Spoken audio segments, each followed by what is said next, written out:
Story 1. This happened in 2017, and it is completely true. My family had flown across the country to visit me in LA, where I was living. I thought a nice visit would be to Catalina Island. When we got there, it became very clear to us that it was the off-season. It was late November. The weather was cold, and as a result, the island was almost completely empty, with just locals and a few straggling tourists like us. Our first priority was to get rid of our luggage so we could explore.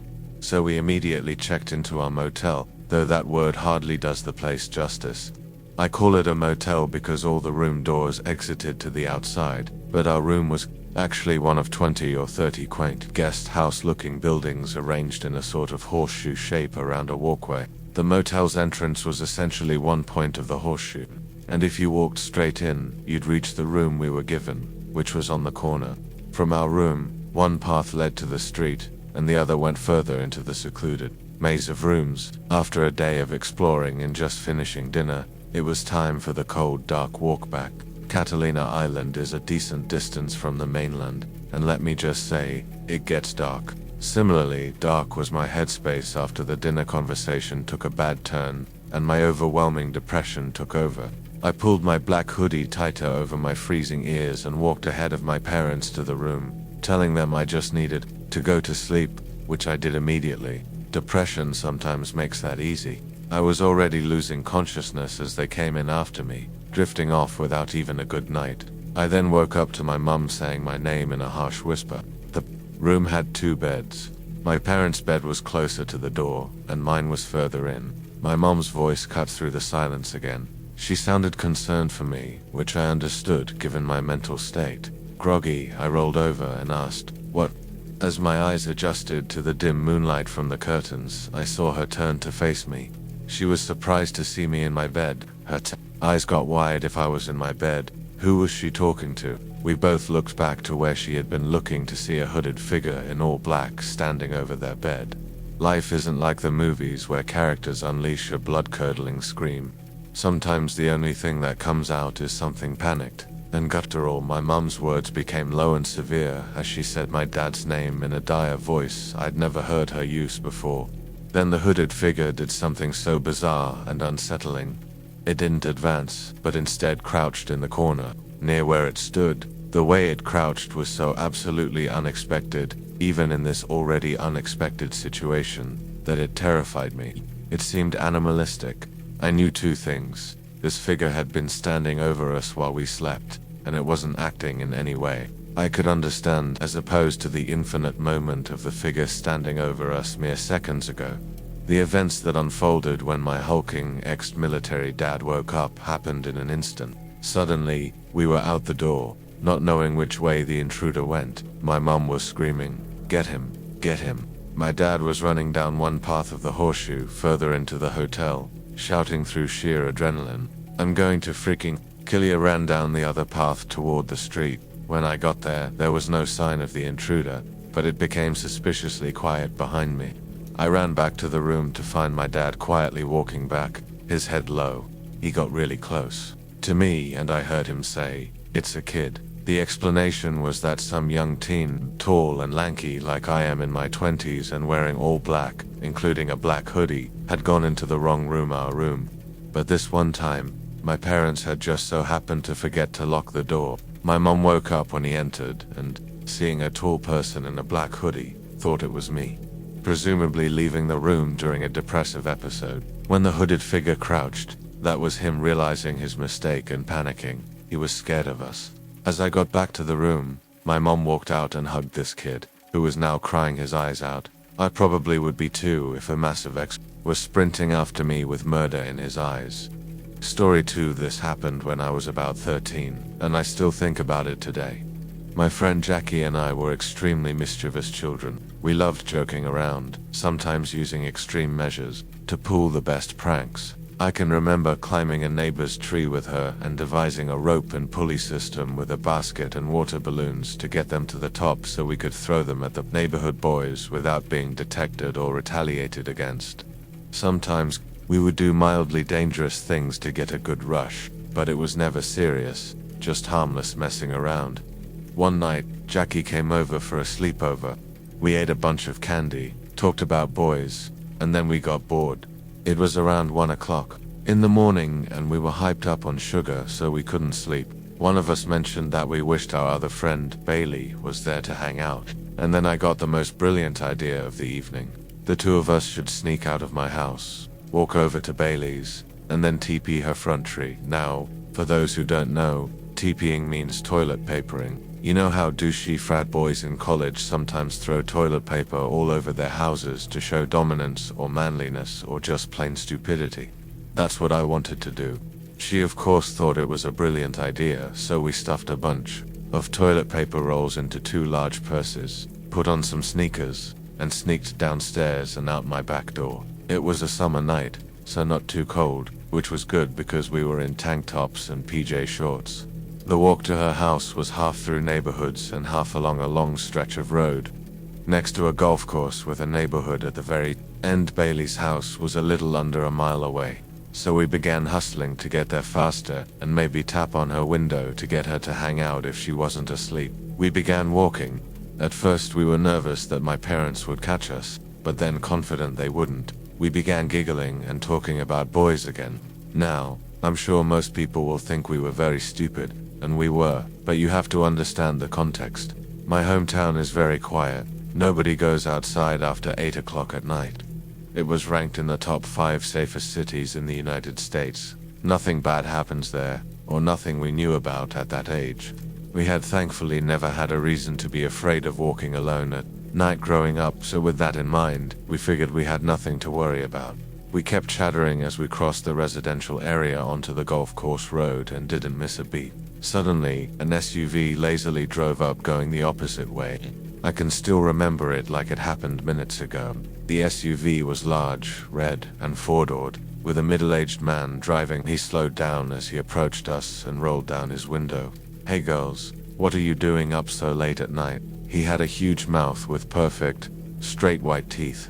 He would have been handsome if he hadn't been so strange. "Nothing," we said. He raised his eyebrows at that. "Nothing. All by yourselves? Well, that's dangerous." He smiled again, even wider, and I could for the first time in my life feel fear ripple through me like a wave. "We're walking to my dad's house. He's waiting for us." Silence crept between the car and us. I had lied. He knew I lied. He looked at me, then at Jackie. For a minute I convinced myself he was just a very, very creepy, nosy neighbor. There was something so wrong with him. He took his time replying, twisting the words around his mouth. "That's interesting. You're so young to be allowed out so late wearing that. You better hurry home to him before it's too late." The air stood still. The only thing keeping me from bolting was Jackie by my side. I couldn't see her face because I was locking eyes with the smiling man, so I wasn't sure if she heard it. Before it's too late. Too late at night, or too late for what? I didn't want to know, and I was certain if we were separated, things would go very badly. I thought quickly. He was on the other side of the road. He'd have to go a distance to get us. I tore my eyes from his and risked a quick glance at Jackie. She wasn't moving either. She was looking at me with wide eyes, as if I knew what to do, so I pretended I did. "Thank you, sir. Have a good night." I grabbed Jackie's hand and marched down the sidewalk away from him in what I hoped was a confident way. His SUV lingered behind us, unmoving. We kept walking, gripping our sweaty hands together as if it was the only thing keeping us from certain death. And then we heard clack, clack, clack. Our footsteps made empty, hollow noises on the deserted sidewalk. My ears were in sonar mode, listening for a car door opening, a man's voice, but I refused to turn around and give him the satisfaction of knowing I was afraid. Suddenly, a car screeched into gear, and we heard him peel down the asphalt. We started running, and as we ran, we both looked behind our shoulders. He had driven off the opposite way, away from us. We didn't slow down. Eventually, we could see where the edge of the golf course ended and a sleepy neighborhood began in the distance. It was a ways away, but it symbolized safety to us, so we slowed down. We walked in tense silence for a while. I looked at Jackie's face. Her jaw was clenched. She looked at me. "That guy. Yeah, what do you think he wanted?" "You know what he wanted?" "Yeah. I was hoping you would say you knew him." "No." Then we heard it. The clack, clack, clack sound, and a screech. The sound of a car booking it down the road came from behind us. We both turned at the same time too. see this man in the red SUV now on our side of the road coming straight at us. Neither of us moved. I think we were paralyzed with fear. He jerked to a stop next to us and began to get out of the car. "Run," I shouted, and we tore down the sidewalk towards the houses. The smiling man started shouting something, but I couldn't catch it, and I wasn't about to turn around to find out. Houses were getting closer, but he had gone back into his SUV and was following us, shouting things out the window. There was a corner coming up, and we heard the SUV stop, then him get out and start running after us. "That way," Jackie screamed. We turned the corner into the neighborhood, but there was nowhere to go. It was 1 a.m., nobody was awake. We didn't know anyone there, and by the time someone woke up to open the door, he would have caught us. But the first house on the street had a low fence. I pointed to it and didn't even have to say a word. We both hopped it and tumbled into a stranger's backyard. They had a dog. Luckily, it didn't attack us. Unluckily, it began barking. We across the yard and quickly hopped their fence into the neighboring yard, which didn't have a dog, and hid behind a bush in a temporary pool. The dog in the yard next to us kept barking. From a hole in the bush, we could see through the iron fence out into the street. Nothing, then a voice. "I know you're here, please." I could hear him walking around, but couldn't see him. A gate rustled, and the neighbor's dog barked even louder. He was looking for us in the first yard. He said something else we couldn't understand, and then we didn't hear from him for a long time. A shadow appeared through the iron fence, the neighbor's dog. It had been let out and wandered past our yard. For all we knew, he knew exactly where we were and was playing with us. So we didn't move. We sat silently in that bush for hours. As the night began to fade and the early morning sun framed the edge of the hills, still dark but less so, we heard an engine rev. In horror, we watched the man in the red SUV drive slowly by through the fence of the yard we were hiding in. His face set, turning, searching, still looking. And in that moment, I knew why he had driven away the first time. He was giving us a head start. He was hunting us, and he didn't want the prey to go down too easy. It would have ruined his game. We sat in that bush until around 6:30 in the morning, when it was fully light out. Then we ran back to my place to hop in bed before my parents woke up. When we got to my house, I realized we still had all the toilet paper we had stolen from my kitchen cabinets in our bags. "Jackie, since we never TP'd Bailey's house, let's TP mine. It has a better tree. Besides, my parents will never suspect it was us, because who TPs their own house?" It was true. The tree outside my parents' house is a truly magnificent maple tree, hence, they would never guess we were the culprits. But that's not why I wanted to do it. I wanted to release all the tension from the night before and relax again. I wanted to pretend that we weren't just almost kidnapped in the middle of the night, without anyone knowing where we were or why we had disappeared out of our beds without a trace. I wanted to feel like a kid again. Yeah, let's do it. So we completely wrapped my enormous tree in toilet paper, throwing roll after roll up and around, and then hosed the entire thing for good measure so it would be harder to get out, more authentic. And then we crept up the stairs and fell asleep, exhausted, in my bed. Approximately half an hour later, my mum burst into my room screaming, "Someone TP'd our house." And that was the end of our sleep, because my mum was sure one of my annoying little friends had done it and thought it was funny. And we needed a combined family effort to get it off because the jerks used our house and sprayed it down. Jackie immediately remembered a mysterious obligation to babysit for her brothers on a Saturday morning and had to go do it, or else her mum would get mad. And so I was stuck with my irate family, combing through wet maple leaves and sapping wet, disgusting toilet paper all afternoon. I learned 2 lessons that day. 1. Do not TP your own house for many obvious reasons. 2. Do not walk anywhere at night with friends or alone to pull a prank or to go on a run. Do not go, because you never know who might be out there waiting for an opportunity to hunt. Story 3. This happened when my son was 4 years old. This time I'm 100% sure that my kid prevented something horrible from happening to me. It turned into an episode of Law and Order with a terrifying ending. For some background, I live in Milwaukee, which has the honor of being the most racially segregated city in the country. It's a cool city overall, but we have a really shitty inner city with a ton of poverty, violence, and gang activity. When this happened, I was living in a sort of in-between area, not the hood, but not a super nice area either. I was a 22-year single mom. I lived in a ground floor apartment on one of the main streets. I parked in the back alley behind the building. My front door faced the street, and I had a side door too, with a walk running between my building and the one next door. Anyway, I got home in the middle of the afternoon on a Saturday with my kid. As we drove down the alley to my parking spot, I saw a guy in a hoodie sort of lurking around by it. It was weird because it was warm outside and he had his hood up, but there were a bunch of gangster wannabe kids in the neighborhood, so whatever. It was definitely an odd place to just be standing, though. As I got close and started pulling into my spot, he turned around and started walking toward the street, past my side door. He definitely left because I arrived. I figured he was smoking a blunt or something. I didn't think anything of it, and I got my son and some bags out of the car. I went the same way the guy had just taken to my side door. I didn't see him at all. My son and I went inside, and I was in the process of putting stuff down when my doorbell rang. I wasn't expecting anyone and immediately thought it was this guy. Being young and naive, I answered the front door. It was the same guy, still with his hood up. He immediately smiled at me, but not in a super friendly way, more of a leer. He looked to be about 16, with a fake gold grill that was studded with little fake diamonds. I regretted opening the door, but here I was, so I went with it. Hi. He kept staring at me and said nothing. At this point, I saw another kid in a hoodie pacing behind him on the sidewalk and looking at us. I was quickly realizing this was not a good situation.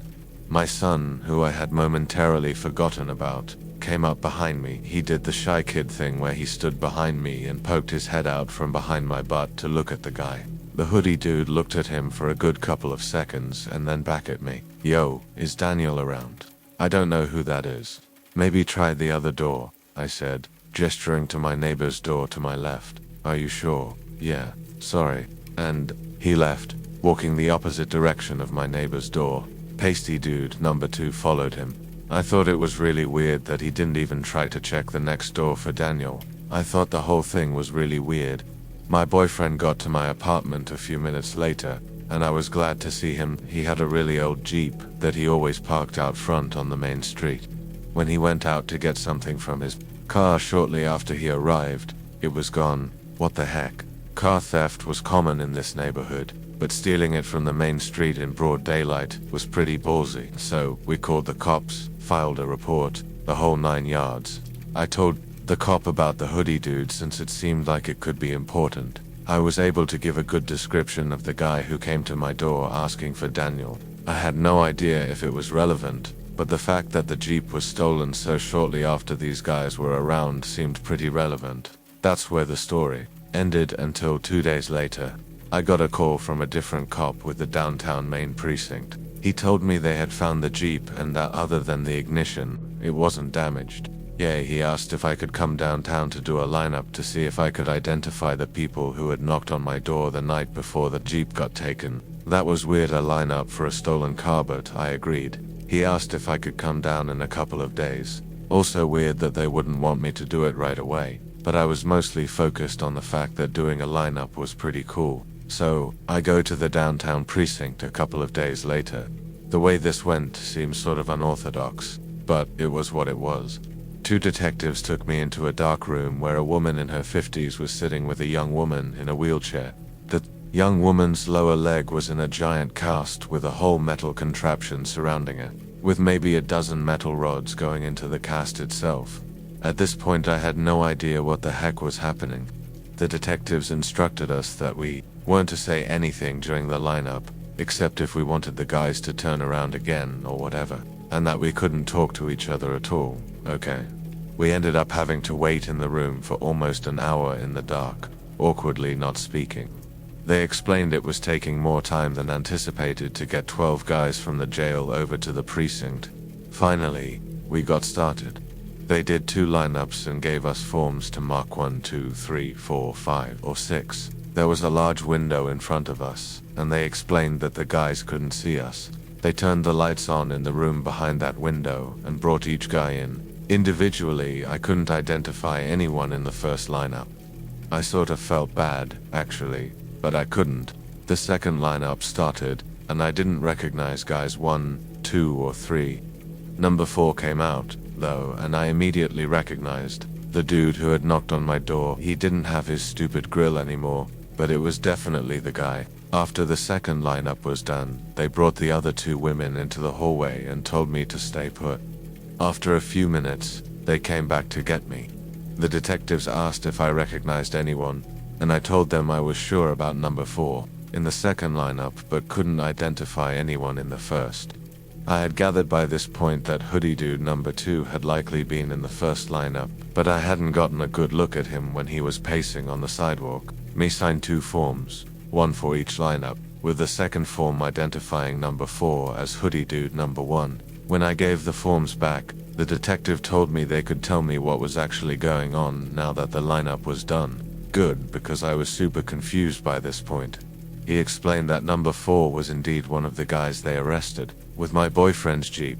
The guys had stolen the Jeep and driven to a nearby part of town into a quiet neighborhood. They came across a young couple unloading groceries from their car. The young woman with the leg contraption was the female. Half of that couple, they parked the stolen Jeep behind the couple, got out, and immediately shot them both. They shot the woman in the leg and shot the young man in the dick. He was still in the hospital in bad condition, which was why he wasn't there. The older woman was the girl's mom and had brought her from the hospital to do the lineup. The reason it was delayed a couple of days was because she had emergency surgery to try to fix the damage to her leg. The guys didn't demand anything from the couple or take anything from them after the shooting. They just immediately shot them. The young woman managed to remember the license plate number of the Jeep, and they were apprehended in a corner store, where a cop saw the stolen car parked outside shortly after the shooting. The shooters were both teenagers, but were being charged as adults. One of them had stupidly talked a bit before lawyering up, and had told a detective that it was a gang initiation. That was the price of admission. They had stolen my boyfriend's car after taking the bus out to the street I lived on. They had figured it would be easier to get away if they had wheels. The detectives were pretty sure I had been the original target of opportunity, but couldn't explain why they hadn't gone through with it. Nerves. Maybe I knew why. It was because he saw my kid peeking out from behind me. They told me I might have to testify if the case went to court, and told me I'd hear from the DA's office when they needed me. A couple of months later, one of the detectives called me and told me that the hoodie dudes had pled out to attempted murder charges in exchange for reduced time. The guy who got shot in the dick survived. I didn't ask how many years, but I assume they're probably still in prison. 13 years later, as an ironic postscript to the story, my boyfriend had the same Jeep stolen from the same spot in front of my apartment about 4 months later, also in broad daylight. That time they didn't find it right away. He was staying over at my house weeks later when he got a call around 2 a.m. from the MPD arson unit. They had torched it and left it in the middle of the street in a notoriously violent area of the city. I moved after that. Story 4. I come from a chaotic upbringing. I was born and raised as a child in South Korea.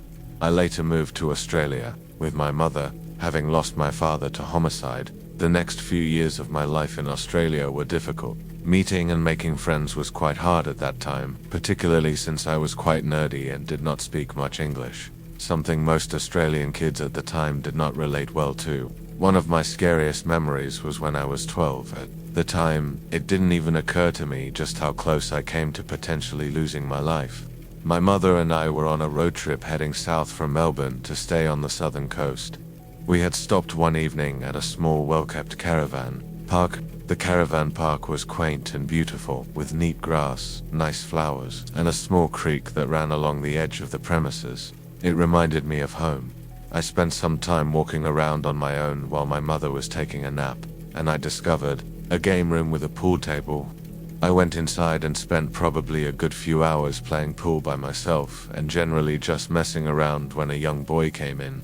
I was very shy, and so was he, but we eventually talked for a little while and became friendly. I do not remember playing any games with him, but I do recall him being pretty nervous. He kept asking me if I wanted to go back to his caravan as his parents were making dinner soon. At first, I was not interested and said no. We spent some more time doing things and talking. As it got later, he became more pushy and asked if I liked cake and lollies. Of course, I said yes. That much I do remember clearly. I followed him to his caravan, which was much older than ours and quite dilapidated. He asked me to wait outside while he talked to his parents. I waited patiently for a few minutes until the door opened and a larger, older man with glasses and no shirt opened the door and asked if I would like to come inside for cake. I was scared, but I remember feeling like I had to, like it would be rude of me to leave. As I was walking in the door, I heard a man behind me shout out, "Hey, what's going on here?" I was quickly grabbed by the collar of my shirt. I'm pretty sure it was a dress, actually, and pulled inside. The man then quickly tried to lock the door behind me.